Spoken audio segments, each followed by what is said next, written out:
Hello everybody, welcome back to another video. I'm hoping you guys are all having a fantastic day. So today's upload is going to be a video about the pattern that will be going into the country and talk about a few possible storms that could be occurring across around Christmas time.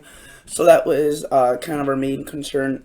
There doesn't seem to be major travel disruptions across Christmas time around the 25th, 24th, 23rd. Really, we lucked out in terms of the weather. It seems as if the weather will be nice, calm, and actually warm. So if you're traveling by plane, by car across really the lower 48 states, you should be fine for the majority. Maybe not the West, though. The West could be a little bit iffy. But let's just take a ride through this. If you like this channel, please consider subscribing. I can do all sorts of weather-related videos. Just talk about the weather models. And again, it's all year long, almost every single day, so really consider subscribing and liking the video. Right now we're looking at the GFS model. Notice how it includes a little bit of precipitation across Washington and Montana and Oregon, across the Northwest. I forgot to mention this, another travel disruption that may be occurring. This won't be really affecting many areas, like, this won't be a storm that goes through the middle of the country. Just stays to the south. It's a pretty good rainmaker across Alabama, Georgia, Mississippi, Florida. Notice how we get quite a bit of rain and quite a bit of snow. You can see right there we see quite a bit of those yellow and red colors and orange colors. That is basically indicative of some heavier rain. Notice that doesn't move into the U.S. It just stays offshore. So really only the southeast, and moves away before the 24th. So I think that's the biggest travel day, the Monday and Tuesday, which Monday will get impacted by this in the southeast. Notice the west isn't awfully too bad. The 23rd, a little bit of snow showers across the higher elevations, some snow and rain across California. In terms of the 24th, New Year's Eve, Christmas Eve, look at that. That's about as perfect as you could get in terms of travel weather. I know, man, you would want some snowstorm or a snow system. That's not going to happen most likely, as we're looking at warm temperatures and a very nice pattern. So 24th, 25th, we get a little system right here. That is not going to do much. Maybe a little bit of wind and rain across the upper Midwest and some snow across Minnesota, Wisconsin, and UP of Michigan. Otherwise, it weakens and doesn't do much, really. Then we see another system, a wave, across the 26th, 27th. So this is maybe when you're making your way back. I don't know, maybe many people stay till the New Year's in their locations. But you could be traveling at this point. Notice there's a system across the west, Nevada, Oregon, and California right there, seeming to get a good dose of snow and rain out of this system. Nothing too overly powerful, but yet again, it doesn't take a lot to create travel issues. Notice we have a system goes through the Midwest. Some light to moderate snow across Iowa, Nebraska, and into Minnesota, and a little bit of rain on the southern sections. Again, this weekend doesn't do much, but it allows, sets the stage for another system. And with the Gulf of Mexico being open basically 24/7 for the next week and a half, with all that warm air piling through, the Gulf of Mexico is going to be open for business, and you could see a lot of precip rides up with this storm. The storm a little bit more powerful, a little bit stronger. This one's on a closer to the New Year's Eve time frame. And notice quite a bit of heavy rain, not much snow with this. So a little bit of snow in Nebraska, Iowa, and Minnesota. So some snow would definitely be possible out of this. Nothing too significant, it seems. And then maybe another system coming through, but that is kind of far out and yet to be discussed. But overall, it seems as if the pattern is just very, very, very dry and not a lot of precip. There are going to be a few events like I just showed you. This one coming through. We have another one right there, another one right there, and then the rain soaker in the south. However, otherwise, it's going to be relatively precip free for a good portion of the country. And wherever the precip does fall, it's not going to be an awful amount. Maybe a few areas seeing quite a bit, again, like the south with that super rain soaker. Otherwise, there's going to be a lot of locations that are looking at those green colors, which is basically no rain. Maybe a quarter of an inch for the next 15 days. That's really nothing. And then across the Midwest, some higher amounts, and across the West. So, in terms of snowfall, let's go to snowfall, total snowfall accumulations. And notice that the GFS puts out quite a load of snow across Nebraska and Iowa. and Minnesota. However, it's, again, far out. There is a potential for snow, and just because it's warmer than average, it's basically a heat wave for December across the country, doesn't mean that there won't be snow, as it doesn't have to be awfully too cold for it to be snowing. I said that wrong. It obviously has to be cold enough for snow, 32 degrees. Except when it's December and your average is 20, you get a warm up of 10 degrees. You have an average of 30, still cold enough for snow. Should have said it that way. And that's why it makes sense. We could still be seeing snow across the country. Now, would it go into the southern U.S.? No way. It's just going to be way too warm for that. Come January, February, possibly, and most likely it will move into those countries, into those states, into that part of the country. As we're looking at very, very cold conditions for January and February, and just an overall pattern change. I may be making a video about that soon.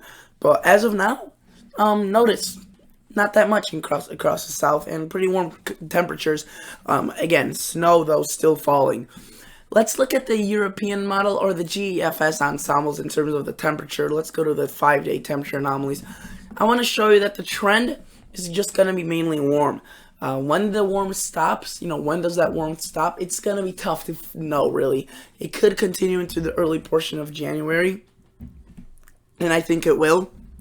But maximum length up to the 10th of January, and then things should start going downhill or uphill for the snow lovers. So if we look at this, notice there's going to be a relatively good portion of the west staying chilly throughout this whole event.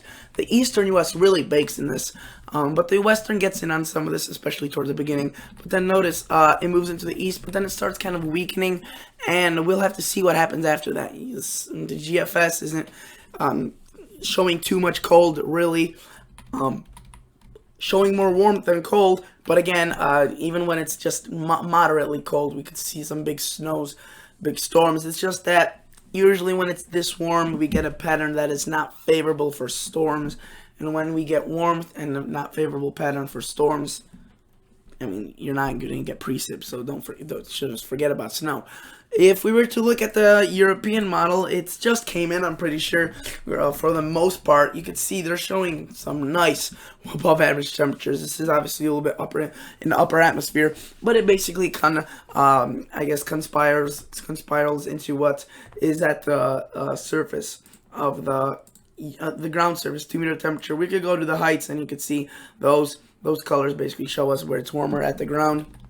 And notice they kind of start breaking down towards the long range, but they maintain themselves definitely. So we'll have to see what the next move is for the European and the models. But notice the west stays relatively chilly. So if you want to call that a good thing for the ski lovers, snow lovers, that is definitely a good thing. Let's look at the.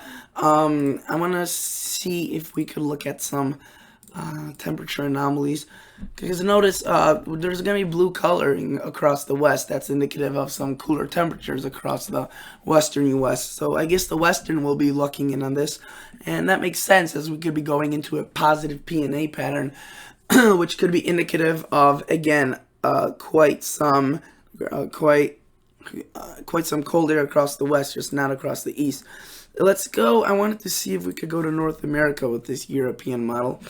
Notice it has a polar vortex that would possibly, if it would come from here, right there, located in Alaska and Canada, basically the pole. Notice that right there across Canada, even if the warmth subsides a little bit across the U.S., there still is a nice lobe of warmer air up here across Canada, Hudson Bay, James Bay. So that would probably have to make its way down south, as it would be hard to just push that away. So we'll see. Not all models are showing the warm air at such vigor. The GFS, you could see, kind of shoves it out a little bit earlier, followed by some chillier air towards the longer range. So we'll see. It looks as if the heat won't last, too long, the heat, relatively speaking. But there could be a potential for, a couple more days than expected, or longer length into January, or the first couple of days of January. But Trust me, winter is definitely on its way and it will be coming soon. In fact, I'm so confident that I will actually be making a video about it, discussing and notifying you guys why this, I guess these warm temperatures now indicate a brutal, brutal comeback of winter and what this means for the US. And I'm telling you, if you're a snow lover, you're going to love this upcoming pattern change, which isn't really in the models yet, but it doesn't have to be. I know it. I know that it will be based on the patterns we've seen in previous winters. And if you recall, in September I actually called for a warm December and a cold January. This was actually predictable. And if you look at those forecasts, I did call that. And again, I think January and February will be one of the coldest months we've seen in a while. I think it could be even colder than last year, though last year was awfully cold for the northern U.S., but it could be even colder than that. So definitely winter making a comeback at the very least, if not making just making, I guess, a presence that will be unforgettable. Seriously, guys, this is gonna be one winter to remember, I think. Just wait for it, and this warm air will last for a little bit, but it's not gonna be anything comparable to what the cold is. I'm telling you right now, and you can look back at this video in February, March, and be like, gee, this guy was right. So I called it last year and years before that when there's similar situations like this, and I've never failed in this. So thank you guys so much for watching. Consider liking the video, consider subscribing to the channel, and again, warm, cold air, mainly warmth, a little bit of chill, maybe possibly towards the end of the forecasting period, but possibly for a few snowstorms as well. So thank you guys so much for watching. See you guys in the next episode. See ya.